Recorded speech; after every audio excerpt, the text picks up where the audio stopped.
Big boss ముచ్చట్లకు అందరికీ స్వాగతం. ఈరోజు మనము ఒక చాలా ఇంట్రెస్టింగ్ టాపిక్ గురించి మాట్లాడుకోబోతున్నాం. అదేనండి, సీజన్లోనే అత్యంత కీలకమైన టికెట్ టు ఫినాలే రేసు. దీని వెనక ఉన్న అసలు కథేంటో చూద్దాం. ఇప్పుడు బిగ్ బాస్ చూస్తున్న ప్రతి ఒక్కరి మైండ్లో ఇదే క్వశ్చన్ నడుస్తోంది. ఎవరు ఆ టికెట్ గెలుచుకుంటారు? ఎవరు ఫైనల్స్లో ఫస్ట్ బర్త్ కన్ఫర్మ్ చేసుకుంటారు? ఈ రేస్ వెనక ఉన్న స్ట్రాటజీలు, ట్విస్ట్ల గురించి ఇప్పుడు మనం డీప్గా డైవ్ చేద్దాం. సరే, ఈరోజు మన డిస్కషన్లో ఈ 5 పాయింట్స్ కవర్ చేయబోతున్నాం. ఫినాలే రేస్ అంటే ఏంటి దగ్గర్నుంచి, అది నిజంగా గెలిచిన వాళ్లకు మంచిదా కాదా అనేంతవరకు అన్నీ చూసేద్దాం. ముందుగా అసలు ఈ టికెట్ టు ఫినాలే అంటే ఏంటి? ఎందుకో హౌస్మేట్స్ దీనికోసం ఇంతలా కొట్టుకుంటారు? ఇది జస్ట్ ఒక టాస్క్ కాదు, అంతకు మించి. సింపుల్గా చెప్పాలంటే ఇది ఒక గోల్డెన్ టికెట్ అన్నమాట. ఇది ఎవరైతే గెలుస్తారో వాళ్ళు డైరెక్ట్గా ఫినాలే వీక్లోకి ఎంటర్ అయిపోతారు. అంటే చివరి వారంలో జరిగే ఎలిమినేషన్ టెన్షన్ వాళ్లకుండదు. ఎంత పెద్ద రిలీఫ్ కదా. సరే, ఇప్పుడు ఈ రేస్లో జరిగిన మొదటి టాస్క్ దగ్గరకొద్దాం. ఈ పెయిన్ టాస్క్ ఉంది కదా, ఇది బయటికి కనిపించినంత సింపుల్ కాదు. దీని వెనక పెద్ద కథే నడిచింది. ఈ టాస్క్లో ముగ్గురు ఆడారు, అందులో కళ్యాణ్ గెలిచాడు. అంతా బాగానే ఉంది, కానీ అస్సలు ట్విస్ట్ అక్కడే మొదలైంది. కళ్యాణ్ గెలిచాక తన సపోర్ట్ భరణికి కాకుండా సడన్గా సుమనకిచ్చాడు. ఇది చాలా పెద్ద చర్చకు దారితీసింది. ఎందుకంటే దీని వెనుక ఒక పక్కా ప్లాన్ ఉంది. ఇదిగోండి, ఈ ఒక్క మాట చాలు ఆ టాస్క్ వెనక ఏం జరిగిందో అర్థం చేసుకోవడానికి. ఇది అస్సలు ఇండివిజువల్ గేమ్ కాదు, పక్కాగా ఒక గ్రూప్ కలిసి ఆడిన గేమ్ అన్నమాట.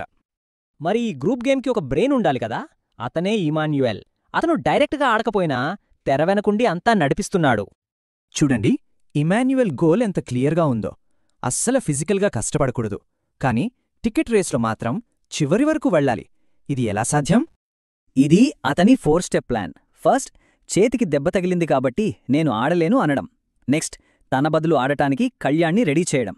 కళ్యాణ్ గెలుస్తూ ఉంటే ఆటోమేటిక్గా ఇమాన్యుయల్ రేస్లో ఉంటాడు. ఎంత తెలివైన ప్లాన్ కదా. తన వీక్నెస్నే స్ట్రెంగ్త్గా మార్చుకున్నాడు. కానీ ఇక్కడే ఒక షాకింగ్ విషయం బయటపడింది.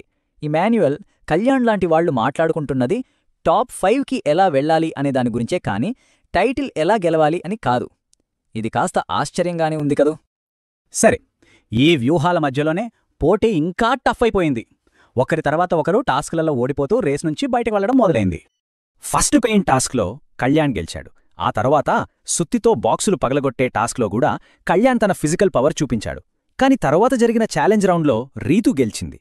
ఫైనల్గా రీతూకి భరణికి మధ్య జరిగిన ఫైట్లో ఒక కాంట్రవర్సీతో రీతూ గెలిచింది. ఇక్కడ భరణి ఎలిమినేషన్ చాలా వివాదాస్పదంగా మారింది. సంచాలక్ తీసుకున్న ఒక నిర్ణయం వల్లే తను రేసు నుంచి బయటికి వెళ్లాల్సొచ్చింది. చాలామంది ఆడియన్స్ కూడా ఈ డిసిషన్తో ఏకీభవించలేదు. సో ఇన్ని టాస్కులు, ఇన్ని డ్రామాల తర్వాత ఫైనల్గా టికెట్ కోసం మిగిలింది ఈ ముగ్గురే: ఇమాన్యుయల్, కళ్యాణ్, ఇంకా రీతూ.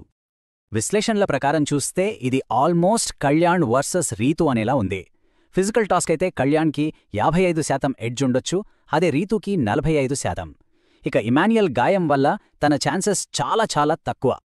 సరే, ఇప్పటివరకు రేసు గురించి చూశాం. ఇప్పుడు అస్సలు పాయింట్కి వద్దాం.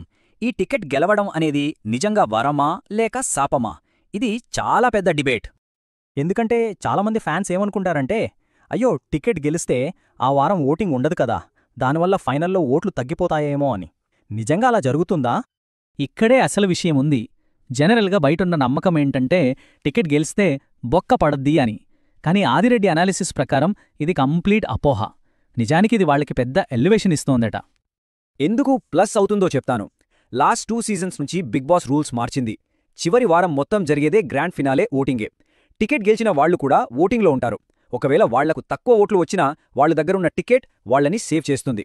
అంతేకాదు, ఫస్ట్ ఫైనలిస్ట్ అనే ట్యాగ్ వస్తుంది. అది మామూలు విషయం కాదు. సో ఫైనల్గా చెప్పేది ఏంటంటే, ఈ కొటేషన్ చూడండి.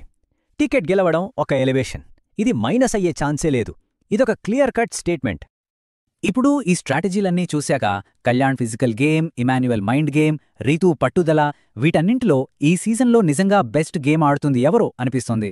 మీ అభిప్రాయమేంటి? ఈ విశ్లేషణ మీకు నచ్చిందని అనుకుంటున్నాను. ఇలాంటి మరిన్ని బిగ్ బాస్ ముచ్చట్ల కోసం తప్పకుండా మన ఛానల్కి సబ్స్క్రైబ్ చేసుకోండి. అలాగే ఈ కంటెంట్ను లైక్ చేసి మీ ఫ్రెండ్స్తో షేర్ చేయండి. మళ్ళీ ఇంకో ఇంట్రెస్టింగ్ టాపిక్తో కలుద్దాం.